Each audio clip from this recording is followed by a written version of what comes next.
Happy to be joined today by Seth Meyers. You know his work on SNL, and he's here in D.C. They're taping The Late Show with Seth Meyers at the Warner Theater.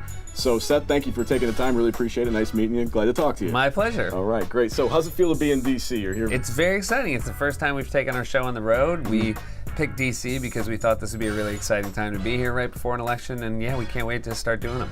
That's great. That's great. So you're going to be at the Warner Theater, a little bit different venue than the studio you're probably used to. Yeah. A few more seats, probably. Yeah, about 5 times the number of seats. So I think of all the things that I'm most looking forward to, it's seeing how the show will play in front of a bigger audience. I've done stand-up at the Warner before, so I love it as a theater. Yeah. And yeah, it's just to be in a beautiful theater like that is a thrill. Definitely. And you mentioned stand-up. So doing stand-up or a talk show, a late-night talk show, tell me about, the pressure of doing those sorts of things. Is there more pressure doing stand-up or talk show? Yeah, what I mean, the nice thing, stand-up, you really are sort of alone. It is a very solitary act. You write the material, you perform the material. Whereas with the late night show, we brought 150 people down with us. Our entire staff is here. We're all staying in a hotel like we're a bunch of teenagers on a field trip. So, you feel that support system every time you walk out there. And so it is, even though, in the end of the day, a couple million people are seeing the show, you're not doing it alone the way you are in stand-up. Okay, and I don't want to give you anything away for the show tapings or anything like that, but is there anything that's going to be happening this week that's different from your regular show tapings in New York, or anything that people can expect to see if they're going to come out and check out the... we have some guests, DC guests. We have Vice President Biden, Dr. Joe Biden, Senator Franken, Secretary of Defense Ash Carter. We stopped by the Pentagon and shot something with the Secretary that we think will be a lot of fun. And so we're going to try to be a little bit more DC-centric, certainly, than we would be if we were in New York.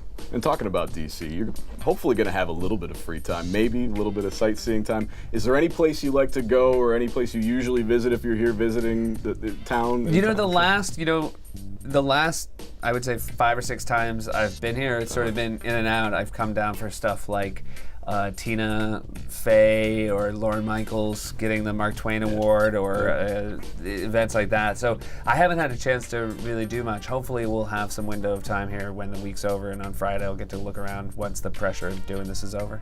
Now, you mentioned some pretty interesting names you were talking about for the show.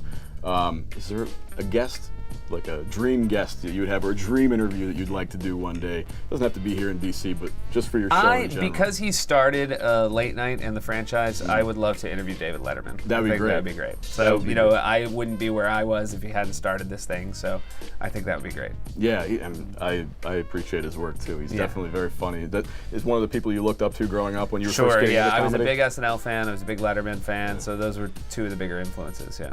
And just talking about getting into comedy and doing those sorts of things, when you were first starting out and you were kind of going down this path and learning a little bit about, writing and acting and being a comedian, I guess. So what was the first thing that told you, I think I'm funny, or I think I can do this, or I think this is the sort of work I could see myself getting into? My dad's a really funny guy, and I think the first time I made him laugh, I had a sense that I might actually be funny too, because he's a terrible fake laugher. So once he was in on that, I thought I had a chance. That's great. That's great. So you did some things in college, the improv? Yeah, college, found my way into the improv world, being in Chicago, and started taking classes there, and sort of loved it so much that I thought I would at least try to do it until somebody told me to stop. So. Until somebody told me to stop. Yeah, people haven't yet. I mean, some have on Twitter. They would like me to stop very much, but that don't count back. You've got over, I think, 4 million followers. There's got to be just a handful, Most right? of them are positive. I would say 4.2, and the 0.2 are problematic, but the 4, they're great. That's great. That's great. So at the Warner Theater, like you were mentioning, the live shows, they're a little bit different. Yeah. Have you ever, you said you did stand-up, but have you ever taken your show outside of New York to do this sort of thing before? This is the first time, so we're really excited. It's a 180-seat studio in New York, and now it's a big old theater, so I just can't wait to see how the energy is different. Yeah, and if it works out, maybe you'll come back again sometime, try it out. Absolutely, yeah. All right, well, I appreciate it. Thank you so much for the time. Thank you, so nice meeting you. Enjoy your time in D.C. I appreciate it.